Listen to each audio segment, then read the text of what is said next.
오늘 제목은요, 반드시 거듭나야 합니다. 따라해 보겠습니다. 반드시 거듭나야 합니다. 아멘. 자, 이건희의 말이라는 책을 제가 주중에 이렇게 읽었는데요. 그 작고하신 이건희 회장, 삼성 이건희 회장의 경영철학과 또 직원들에게 한 말들이 담겨져 있습니다. 그가요, 이건희 회장이 사람들 앞에 섰을 때는 항상 갑자기 이야기하는 것이 아니라 항상 생각하고 준비하고 적어보고 고민하고 그렇게 해서 이야기하는 사람이었다는 거예요. 어느 날 직원들 앞에서 갑자기라는 단어를 사용을 해도 그 말은 갑자기 된 것이 아니라 수십 번, 수백 번, 수천 번 생각해서 정리한 끝에 꺼낸 갑자기라는 이야기라는 것입니다. 그러니까 이건희 회장이요, 그 책에서 무슨 이야기를 하냐면 계속해서 반복하는 거예요. 초인류 기업이 되어야 된다. 또 초격차를 벌려야 된다. 다른 기업과 초격차를 벌여야 된다 하면서 신경영, 신사업, 신제품, 신기술 온 힘을 기울여야 한다는 것을 계속해서 강조하고 있습니다.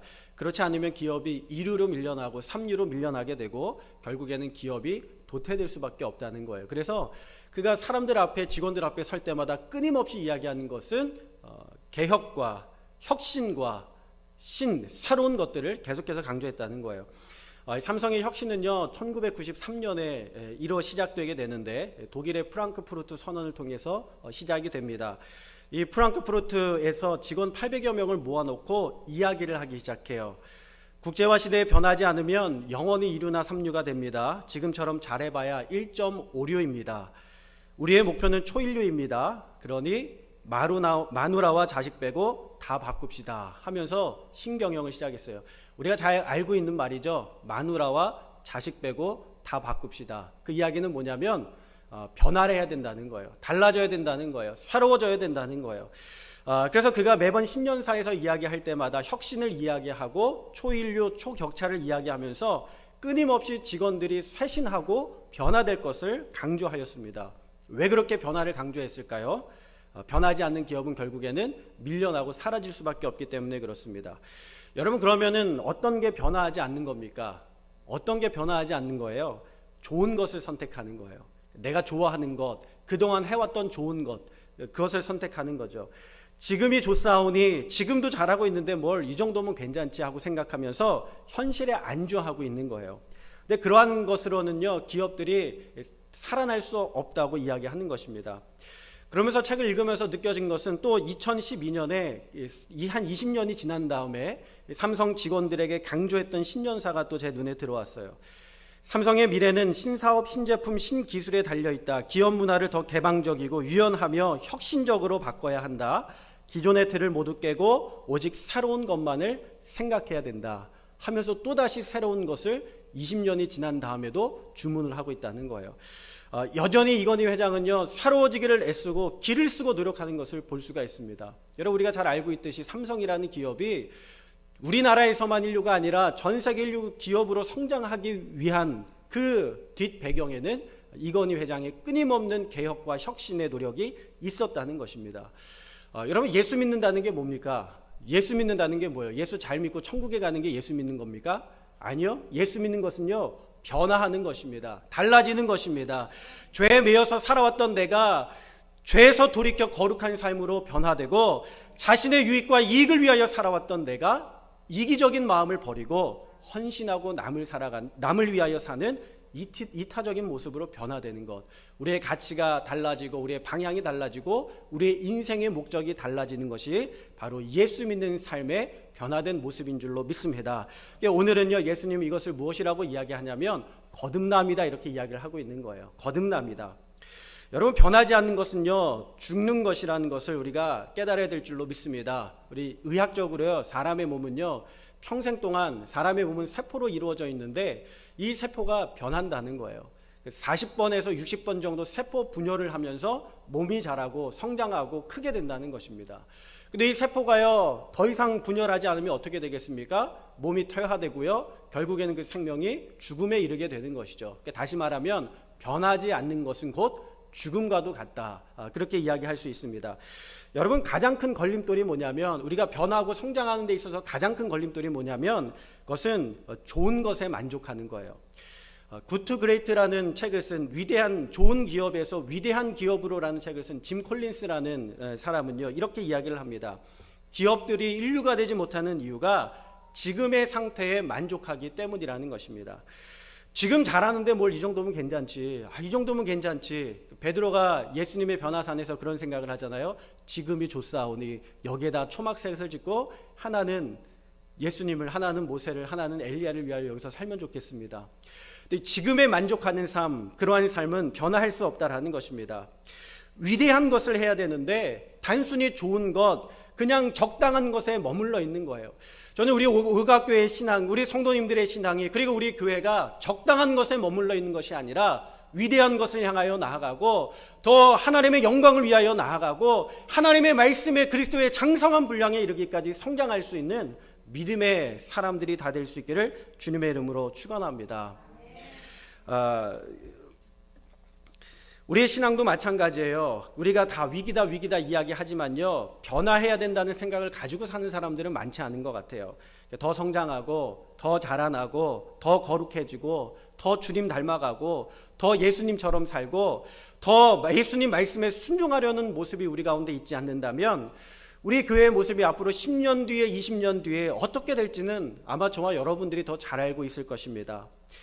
톰 레이너라는 목사님이 쓴 그 코로나 이후 목회에 대한 책을 주중에 읽으면서 코로나가 위기이기도 하지만요, 많은 사람들에게, 많은 교회들에게 도전이 되고 또 변화의 기회가 되었다는 거예요. 여러분, 우리가 코로나로 인해서 많은 틀들이 깨어지고 있지 않습니까? 우리 오각교회도요, 사실 이 예배당 안에서만 예배드렸었는데 모이지를 못하니까, 전염병으로 모이지를 못하니까 흩어져서 가정에서 영상으로 함께 예배드리지 않았습니까? 기존의 모든 틀들이 지금 시대에 다 깨어져 가고 있는 것입니다. 틀이 깨진다는 것은 무엇이냐면 새로워질 수 있는 기회가 될 수 있다는 거예요. 변화할 수 있는 기회가 될 수 있다는 것입니다. 기존의 현실에서 안주하고 있었던 자리에서 벗어나서 디딤돌을 딛고 밖으로 나와서 변화하고 넓어지고 성장하고 깊어질 수 있는 기회가 될 수 있다는 거예요. 그러면서 그 책에서 뭐라고 이야기하냐면, 코로나 이후 목회에 대해서 톰 레이너 목사님이요, 교회의 방향이 바뀌어지고 교회의 틀이 바뀌어졌다는 거예요. 여러분, 우리가 사실 우리 교회 안에서 우리들을 위해서 했었던 행사들, 일들이요, 다 중단되지 않습니까? 그리고 어디로 눈을 돌리게 되죠? 이웃을 향해서 교회들이 눈을 돌리게 되었다는 거예요. 어려운 사람들에게 찾아가고 다가가고 지역 사람들에게 찾아가고 다가가기 시작했다는 것입니다. 코로나 시대에 오히려요, 전도가 더 뜨거워졌다는 거 아십니까? 더 많이 사람들이 더 전도하고 더 사람들에게 찾아가고 더 변화가 되었다는 거예요. 또 여러분, 우리 인생이요, 우리의 삶이 다 바뀌는 거예요. 형태가 바뀌는 거예요. 전통이 바뀌고 형태가 바뀌어요. 이건희 회장의 말을 빌어서 이야기한다면 예수님 빼고 다 바뀌는 거예요. 다 바뀌는 거예요. 그렇죠? 예를 들어서 우리가 예배당에서 예배를 못 드리게 되잖아요. 그러니까 뭐로 예배 드리냐면 영상으로 예배를 드려요. 근데 주일 같은 시간에 영상으로 예배를 드렸는데 이 영상이 기록에 남으면서요, 언제든지 예배를 드릴 수 있게 되지 않았습니까? 근데 가만히 보니까 미국의 3분의 1은요 성도님들이 주일날에 못 나온대요. 왜냐하면 일하기 때문에 3분의 1은 주일날에 못 나온대요. 그러니까는 3분의 1은 매주 나오고 3분의 1은 돌아가면서 주일날 나오게 되는 거예요. 자, 그런데 영상으로 예배 드리니까요, 이 영상 예배를 주일 오전에도 동시간대 예배를 드리지만 주일 저녁에도 영상을 통해서 예배를 드리고, 주일날 쉬지 않고 일하는 사람들은 월요일날에도 영상으로 예배를 드리는 거예요. 그래서 여러분, 예배가 형태가 바뀌기, 시간이 바뀌기 시작하는데 직장인들을 위해서 예배의 시간과 장소가 그 교회와 성도들의 상황과 환경에 맞춰서 여러 가지 모양으로 바뀌게 되는데, 그래서 주일날 일하는 사람들을 위해서 어떤 교회는 토요일날 주말 예배를 드리기 시작해요. 그리고 어떤 교회들은 화요일날 화요 예배를 드리기 시작해요. 그러면서 다양한 형태의 모습으로 변화되더라는 것입니다. 우리 교회도 주일날에 다양한 모습으로 예배드리고 있죠. 예배당에서 함께 예배하시고, 또 우리 부속 예배실에서, 또 소예배실에서 함께 예배하시는 분들도 계시고, 우리 가정에서 또 일터에서 퇴근한 후에 인터넷 영상을 통해서 예배드리시는 분들도 계십니다. 여러분, 기독교와 개신교의 차이점을 아세요? 기독교와 개신교의 차이점. 이 기독교는 뭐냐면 예수 믿는 모든 종교를 다 기독교라고 이야기합니다. 예수 믿으면요 다 기독교라고 해요. 그럼 개신교는 뭐예요? 기존의 교회와 개신교는 새로운 교회죠. 고칠 게 새로울신 종교교회입니다. 그게 개신교예요. 중세교회의 잘못된 것을 따르지 않고 고치어 바꾸어 새롭게 다시 세운 것이 바로 개신교라는 것입니다. 그러니까 여러분, 우리의 뿌리는요, 우리의 DNA에는요 개혁이 있어요. 새로운 게 있어요. 변화에 대한 추구가 있고 하나님의 말씀과 예수님 중심으로 변화하고자 하는 욕구가 우리 마음 가운데 있다는 것입니다. 카톨릭은요, 천국에서 천주교로 불리지만 이 캐톨릭이라는 거는 뭐냐면 범기독교적인 교회를 이야기합니다. 보편적인 교회. 왜 보편적인 교회냐? 처음에 예수님 믿었을 때 당시의 사람들은요 다 유대인들이었어요. 그러니까 이게 유대인들이 믿었어요. 그런데 기독교라는 개념 자체가 없어요. 예수님 믿는 사람들이죠, 유대인들이. 그런데 거기에 예수 믿지 않는 사람, 그 유대인들이 아니었던 사람들, 헬라인들이 들어오게 되고 로마 사람들이 들어오게 되고 그리스 사람들이 들어오게 되고 터키 사람들이 들어오게 되고 아시아 사람들이 들어오게 되면서 교회에 대한 생각이 바뀌어지게 된 거예요. 가만히 보니까 유대인들이 아니거든요. 그래서 이 공동체를 뭐라고 붙여야 되느냐, 그래서 카톨릭 범교회다, 보편적인 교회다, 우주적인 교회다, 그렇게 이름을 붙여서 캐톨릭 철치라고 부르기 시작한 것입니다. 그러니까 여러분, 이 교회는요 천주교만을 위한 교회가 캐톨릭이 아니라 세계적인 교회, 예수를 그리스도로, 예수를 머리로 하는 온 우주에 있는 사람들이 다 믿는 교회가 바로 이 초대 교회였던 것이죠.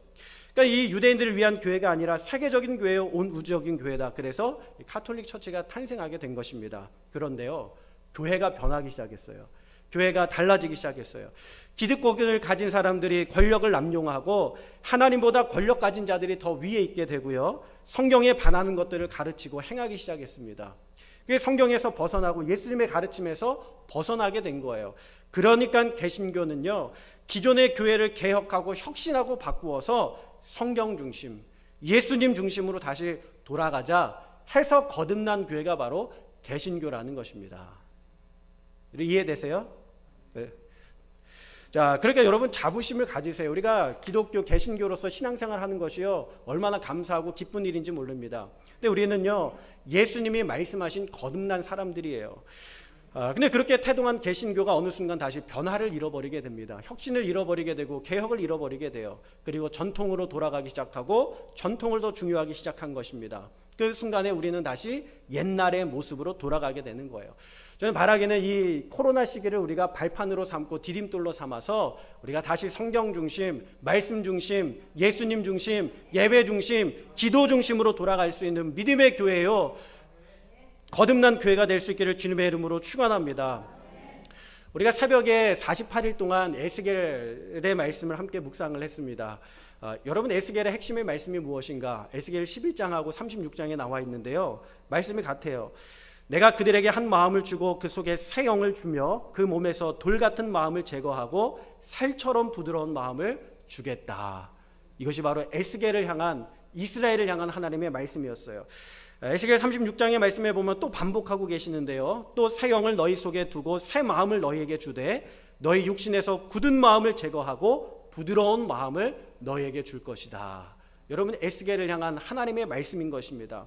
그러니까 에스겔서의 핵심은 무엇이냐면 새 영을 하나님께서 우리 가운데 주셔서, 다시 말하면 성령으로 충만하게 하셔서 새 마음 되게 하시고 새 사람 되게 하시겠다는 거예요. 새 교회 되게 하시고 새 나라 되게 하시고 새 민족 되게 하시겠다는 것입니다. 여러분, 이것이 에스겔서를 향한 하나님의 말씀이요 하나님의 계획인 줄로 믿습니다. 바벨론의 포로로 잡혀가 있는 유대 백성들에게 이 잘못된 전통으로 돌같이 딱딱하게 굳었던 마음들을 녹여서 부드럽게 하시겠다는 거예요. 여러분, 언제 그들의 전통이 잘못되었습니까? 그들의 전통이요, 끊임없이 우상을 숭배하고 끊임없이 세상을 동경했었던 그들의 마음이 점점 굳어지게 되면서 하나님을 섬기는 것은 형식으로만 남게 되고요, 그들의 성전에서 우상의 신상을 교회 안에다 세우고, 예를 들면 불상을 교회에다 세우는 거예요. 저 소예배실 거기에다가 불상을 세우고 저 교회 뒷면에다가 우상의 벽화들, 곤충과 짐승들을 그려놓고요, 그리고 나서 교회에서 예배드리지 않고 등 돌리고, 십자가를 등 돌리고 저 태양을 섬기면서 바라보면서 절을 했던 것이 바로 유다가 망하기 직전에 예배의 모습이었다는 것입니다. 그들의 잘못된 전통과 생각들과 습관들을 다 주님께서 제거하여 버리시고, 끝까지 그 마음 가운데 불신앙으로 있었던 그 모든 불신과 불순종들을 주님께서 다 깨뜨려 버리시고 성령으로 충만케 하시겠다. 그것이 바로 하나님의 말씀이고 메시지였다는 것입니다. 하나님의 영이 부어지면 어떤 역사가 나타납니까? 메마른 뼈들의 생기가 일어나는 거예요. 뼈들이 언제 죽었는지 몰라도 10년, 20년, 30년 이미 살점이 다 떨어져 나가고 아무것도 남지 않은 그 뼈들 가운데 주님 말씀이 임하니까요, 뼈들이 연결되어지고 붙어지게 되고 살이 붙고 신경이 붙고 근육이 붙어서 생기가 있는 하나님의 군대로 변화된 줄로 믿습니다.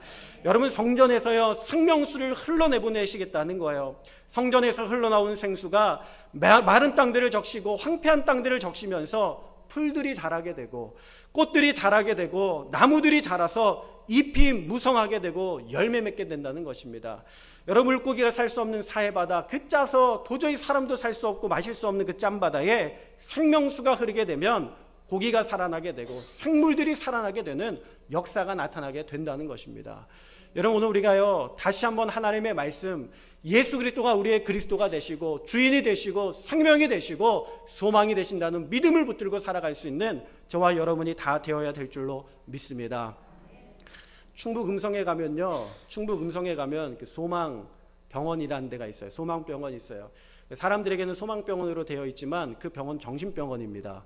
그 정신병원이 얼마나 크냐면 거기에 병원도 있고요, 요양원도 있고요, 거기에 장례식도 있고요, 공원도 있고 굉장히 넓은 캠퍼스, 대학 캠퍼스처럼 이루어져 있어요. 그곳에 그 환자들이 1000여 명이 입원해 있습니다. 근데 거기 이사장이요 교인이에요. 감리교인이었어요. 그 이사장이 교인인데 그분이 처음에는 하나님의 말씀을 붙들고 열심히 그 재단을 운영했는데, 그러면서 어디에 관심을 갖기 시작했냐면 조각품에 관심을 갖기 시작했어요. 그 공원이 넓고 그리고 이제 정신적으로 좀 어려움과 고통을 겪는 사람들이 오니까 마음을 편안해 주게 해야 되겠다, 그런 마음을 가지고 조각품을 가져다가 공원에 전시하기 시작했습니다. 세계 여러 인물들, 대통령들, 그리고 우리나라의 유명한 인물들, 그런 사람들을 조각해가지고 수입해다가 갖다 놓기 시작했어요. 굉장히 아름다운 조각공원이 됐어요. 그런데 어느 날 이분이요 믿음의 사람이었는데 마음이 변질되기 시작한 거예요. 신앙이 변질되기 시작했어요. 그곳에 이상한 우상들을 갖다 놓기 시작했어요. 불상을 갖다 놓기 시작하고 목탁 두드리는 중을 갖다 놓기 시작했습니다. 여러분, 그리고 그 다음에 어떤 일이 벌어졌는지 아세요? 그 재단이, 그렇게 물질이 많고 돈이 많고 큰 재단을 소유했던 이사장이요, 재단이 부도가 나서 넘어갔어요. 다른 데로 넘어가 버렸습니다. 왜요? 하나님 기뻐하시지 않은 거예요. 우리의 마음 가운데 하나님이 아닌 다른 것을 두려워하고 다른 것을 숭배하고 다른 것을 동경한다면요, 하나님 기뻐하시지 않는 것입니다. 그 가운데에 감리교회가 굉장히 멋있게 세워져 있었는데 재단이 바뀌게 되면서 교회도 쫓겨나게 되고요, 이사장도 쫓겨나게 되고 다른 사람의 손에 넘어가게 되었어요. 여러분, 오늘 이 땅을 살아가면서 우리가 어떻게 살아가야 되는가? 예수 그리스도만 우리의 중심으로 구원자로 모시고 살아갈 수 있는 저와 여러분 다 될 수 있기를 주님의 이름으로 축원합니다. 여러분, 그래서 하나님께서는요 이 유다를 통해서 어떻게 하시겠느냐? 회복시키시겠다는 거예요. 지금 유다가 다 바벨론으로 포로로 잡혀갔거든요. 나라는 황폐화되어 버렸고 성읍은 무너졌고요. 그들이 정신적인 지주로 여겼던 성전이요 돌 하나 남지 않고 다 회파되고 불에 타버렸습니다. 하나도 남지 않았어요. 잿더미밖에 남지 않았어요. 그런데 하나님께서 에스겔을 통하여 환상을 부어주시는데, 새 성전에 대한 환상, 새 성읍에 대한 환상을 부어주시는데 기존의 예루살렘 성전보다도 더 큰 성전을 하나님께서 보여주시는 거예요. 오히려 기존에 있었던 예루살렘 성읍보다 더 큰 성전을 하나님께서 보여주시는 거예요. 성전이 성읍보다 더 컸어요. 여러분, 오가면을 전체를 뒤덮을 만한 그런 성전을 하나님께서 계획하시고 지으시겠다는 것입니다. 여러분, 무슨 말입니까? 이 땅을 하나님의 발등상, 하나님의 교회, 하나님 거하시는 거처가 되게 하시겠다는 거예요. 하나님이 임재하셔서 하나님의 다스리시는 거룩한 생업은 새 성읍, 새 민족, 새 나라 되게 하시겠다는 것이 바로 하나님의 계획이요 하나님의 목적이라는 것입니다. 그래서 그 새 나라는요 유다를 통해서 세워지는 것이 아니라 남유다와 북이스라엘이 연합하여서 완전히 새로운 나라로 거듭나게 하시겠다는 거예요. 여러분, 아까 말씀드렸던 것처럼 사람의 몸은요 세포로 이루어져 있습니다. 의학적으로 볼 때 사람의 몸은요 평생 40회에서 60회 정도 세포 분열한다고 하죠. 그 분열이 끝나면 세포는 죽음을 맞이하고 결국 세포로 이루어져 있는 인간은 죽게 됩니다. 분열하지 않는 세포는요 죽은 것이고 새로워지지 않는 것이고 결국에는 죽음을 뜻하는 거예요. 하나님은요 살아계십니다. 하나님은 역사하십니다. 하나님은 오늘도 계십니다. 하나님은 오늘 이 예배 가운데서도 우리와 함께 동행하시고 함께 하시는 줄로 믿습니다. 그 하나님은 어떤 하나님이시냐면 새롭게 하시는 하나님이에요. 새롭게 하소서, 새롭게 하소서.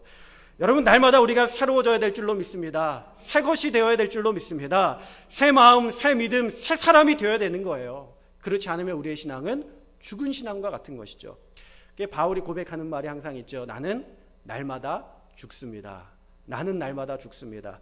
무슨 말입니까? 내 욕심이 죽고 내 자아가 죽고 내 성격을 죽이고 이전의 모습은 날마다 죽는다는 거예요. 바꾸어서 말하면 나는 옛날의 모습과 같지 않고 날마다 새로워지고 있습니다. 변화되고 있습니다. 달라지고 있습니다. 새 피조물, 새 사람 되고 있습니다. 여러분, 이것이 사도 바울이 고백하는 믿음의 삶의 실제적인 모습이라는 것입니다.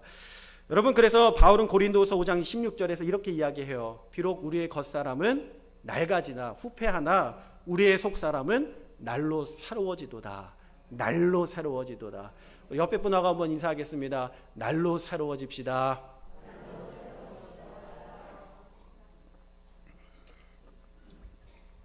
여러분, 우리는요 날로 새로워져야 되는 거예요.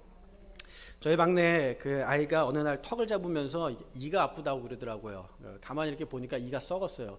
하여튼 사탕, 어렸을 때 사탕을 물고 자면서 이가 많이 썩은 것 같아요. 가만히 보니까 윗니가 썩었는데 깊어요. 치과를 가려고 하니까 못 가겠다는 거예요. 못 가겠대요. 무섭대요. 안 가겠대요. 그래서 야, 너 이빨 썩으면 엄청 아파. 빨리 가서 뽑기 전에 치료받아야 돼. 안 그러면 그냥 뽑아야 되거든.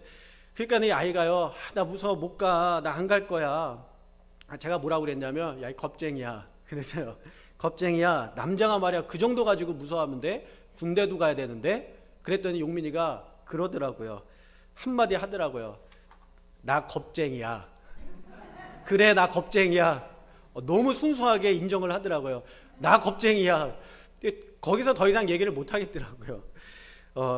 여러분, 오늘 이 시대를 살아가면서 우리가 겁쟁이와 같은 모습으로 살아가고 있지는 않습니까? 나 원래 이래. 나 원래 이런 사람이 하면서 변화하기를 싫어하고 주님의 말씀이 우리 가운데 들어와서 살아 역사하는 것을 부담스러워하고 불편하며 살아가고 있지는 않습니까? 오늘 주님의 말씀을 통하여 변화하시기를 주님의 이름으로 축원합니다. 참된 그리스도인들은 예수님으로 말미암아 성령의 충만함을 받아 날마다 새로워지고 변화하는 사람인 줄로 믿습니다. 저희 처갓집은요 원래 예수 믿지 않는 가정이었습니다. 예수 안 믿었어요. 저희 아내가 어렸을 때, 학생 때, 학교 다닐 때 가장 먼저 믿어서 교회 다녔고 이후에 장모님이 교회를 다니기 시작했습니다. 근데 저희 장인어른은 술, 담배 굉장히 좋아하시는 분이셨거든요. 항상 담배, 항상 술, 항상 가까이 하셨던 분이에요. 그리고 교회를 멀리 하셨습니다. 교회 가는 거 싫어하시고 저희 아내가 어렸을 때 교회 다닐 때에 교회까지 찾아와가지고 소란스럽게 하셨던 적이 여러 번 있을 정도로 교회를 굉장히 싫어하셨던 분이에요. 되게 신기하죠. 근데 목사하고 결혼했어요. 기적 중에 기적 아닙니까? 근데 나중에 결혼할 때는 많이 누그러지셔서 니들이 교회 가는 건 괜찮아. 그런데 나보고 교회 가라고 하지 마. 그러면 난 절대 반대할 거야. 그러면서 강하게 얘기하셨습니다.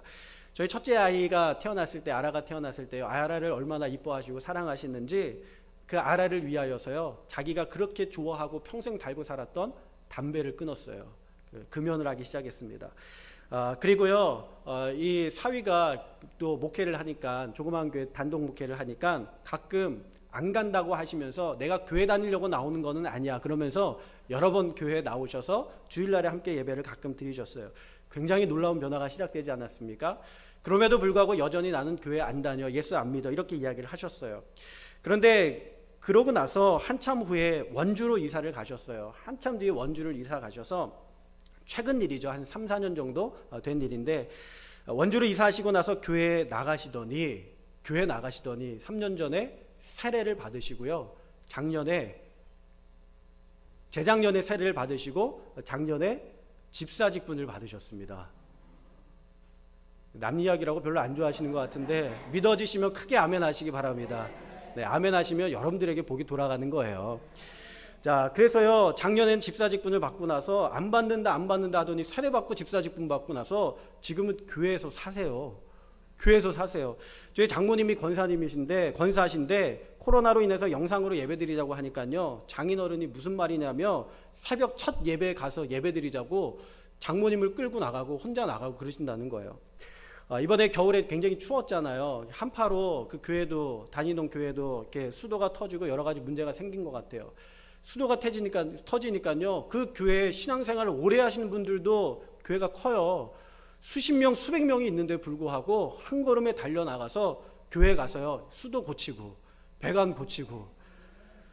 여러분 신앙생활 20년 하신 장모님, 권사님은요 집에 계시고 이제 신앙생활 처음 하신 우리 장인어른은요 교회 가서 더 교회를 돌보고 계시더라고요. 여러분 놀라운 일 아닙니까? 이게 거듭남이 아니고 무엇입니까? 하나님께서 그 마음을 만지시고 하나님께서 하나님의 영으로 말미암아 새롭게 하신 줄로 믿습니다. 오늘 니고데모라고 하는 청년이 예수님을 찾아왔어요. 어떻게 하나님의 나라를 볼 수 있습니까? 하나님을 만날 수 있습니까? 그 이야기죠. 그때 예수님께서 이렇게 말씀하십니다. 우리 5절의 말씀을 다 같이 한 목소리로 함께 읽도록 하겠습니다. 5절의 말씀 함께 읽고 우리 찬양팀 나와서 함께 찬양하도록 하겠습니다. 예수께서 대답하시되 진실로 진실로 내게 이르노니 사람이 물과 성령으로 나지 아니하면 하나님의 나라에 들어갈 수 없느니라. 아멘.